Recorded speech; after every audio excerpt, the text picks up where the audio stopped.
Hi guys, welcome back to my channel. I'm smiling, but this is not a happy story for me, my son, or my family. So here's what happened in the third part of my son went missing from school.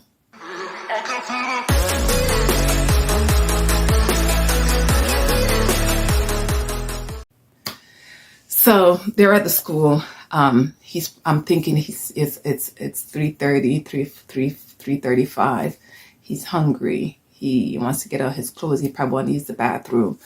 I don't know what's happening. So I called his father, just letting the parties in the situation know that he's been found. His sister have him. He's good. At around 4 o'clock, I called my daughter back. School hasn't called me yet.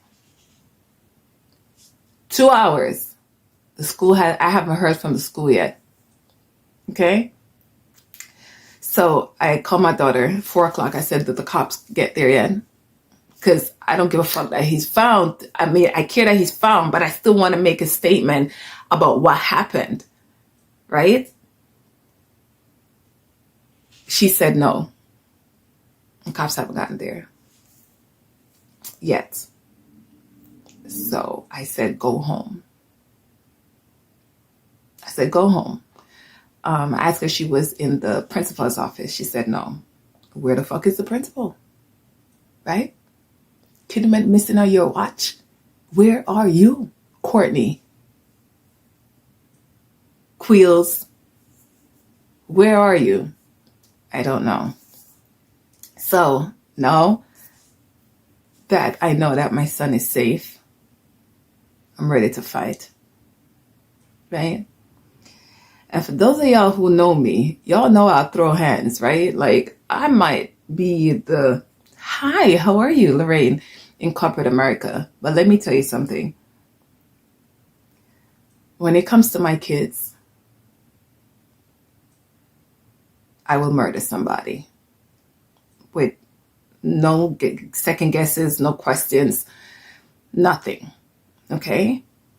So, finally, now I hit Queens. I'm in the Uber and I hit Queens, finally. Okay? Because even the Uber driver who was listening to my conversation, he was complaining about the traffic. So now we hit Queens, got a call from the principal.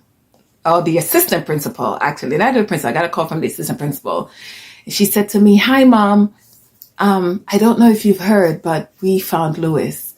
And I don't know if you heard what happened. I said, my daughter gave me a version of what happened, but why don't you tell me? And I'm going to tell y'all word for word what she said to me. She said, at 2:20, the kids who don't get picked up on time are taken from their classroom and brought to the auditorium for late pickup. And there was a group of kids that goes to an offsite after school camp. And apparently Lewis was sitting with that group and he was talking to his little friend. And his little friend was going to the camp. And he must have been like, oh, my friend is leaving, let me go too. And went with his friend. If I was standing in front of her when she was saying that, with a thump in her face. Straight. Because she already started with a narrative that he was late being picked up. Okay? And that he must have been talking to his little friend. So I said to her, Lewis is new to your school. He started in the middle of the school year. He has no friends at the school. For a fact, I can tell you he has no friends at the school. So he would not be talking to his little friend. And he might be 4, but he knows that he doesn't get on the school bus. So he would have never gotten on the school bus. But even if he was taken to the auditorium because it's late pickup, why wasn't he on school property? I said, because it sounds to me like you're blaming my 4-year-old for not being on school property. She said, oh no. I said, that's what I hear. It also sounds like you're creating the narrative that he was late being picked up. So that's the reason why he wasn't on school property. I left him in your care.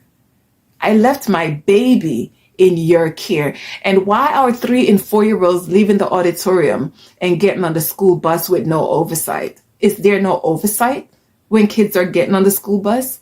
She said, oh, there's oversight. There was communication in the auditorium. I said, communication? She said, yes, there's communication that the bus was there. I said, so communication is not tangible. It's not a person. Do you not have someone that says, Mark, John, Matthew, Peter, Samantha, your bus is here, and check them off a list, walk them to the bus, make sure that they get on the bus. So when their parent, their mom or their dad said, hey, did Sam get on the bus today to go to whatever after school camp? You can say, yeah, I got it checked off right here. Got on the bus at 3:20. I walked them to the bus myself. I made sure that they were seated. I saw the bus pulled off. Now, I don't know what happened after the bus pulled off, but I saw the bus pulled off and they left here. No protocol, no oversight. They just come to the auditorium and like, yo, everybody for best daycare. Bus is here and just dip. Right? But it gets even more interesting because I said that to her, and I said on average, at minimum, 7 kids a day on average goes missing in New York City. Did you know that? I said, how could you guys not realize that my son is not on school property? Like, how did this happen? Why did it happen? And you're talking to me now for about 3 or 4 minutes, and I haven't heard you say, I am sorry. This should have never happened. This will never happen again, and I will make sure of it. That's when she apologized.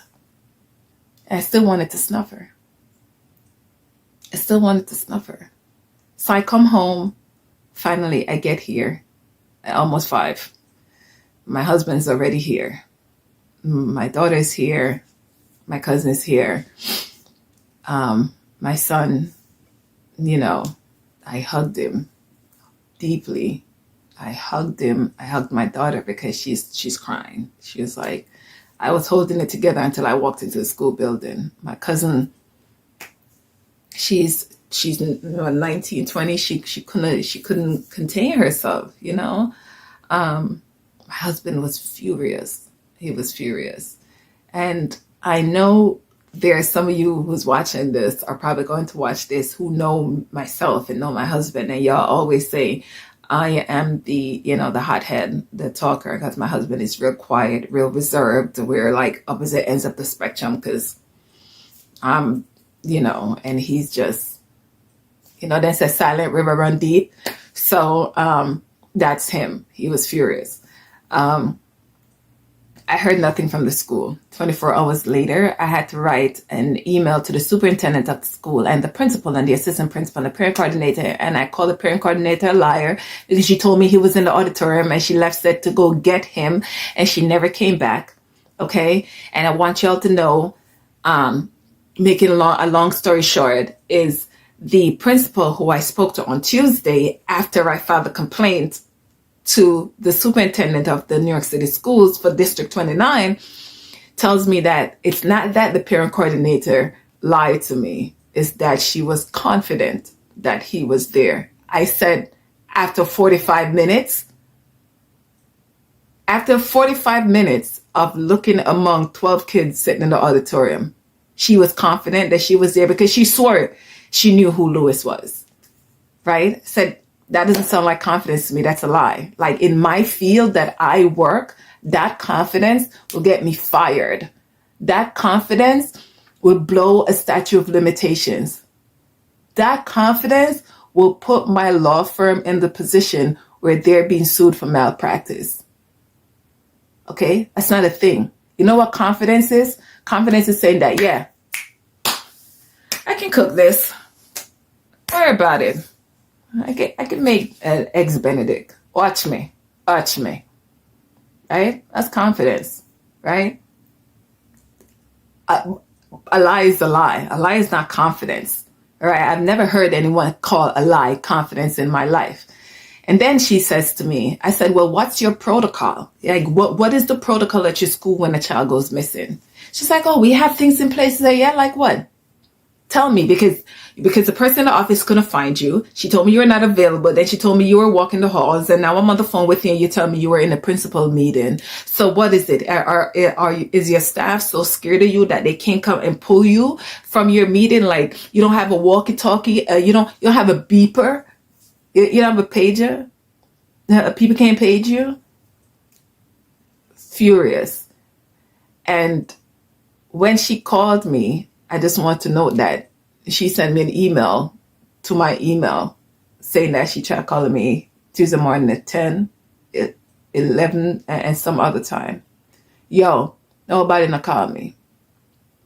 I have 4 phone calls that day. 2 from my friend in Atlanta. She called me at 7:30 and she called me again at 8:30.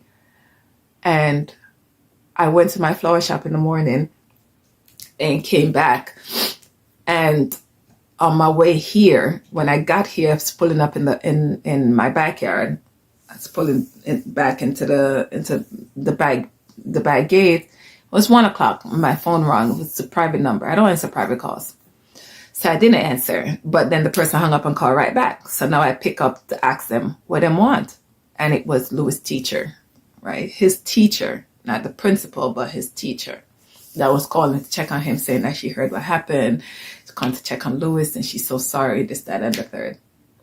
Now, I've been duking it out with the principal for the last couple of days because they made a report that says Louis left the school accidentally and was brought back by the bus company at 3 o'clock and not in Augusta, right? Like I want heads to roll. Like I distinctly wrote back the superintendent who never responded to my email, right? Because we all know that city agencies, right? They're shit. They're not responsive.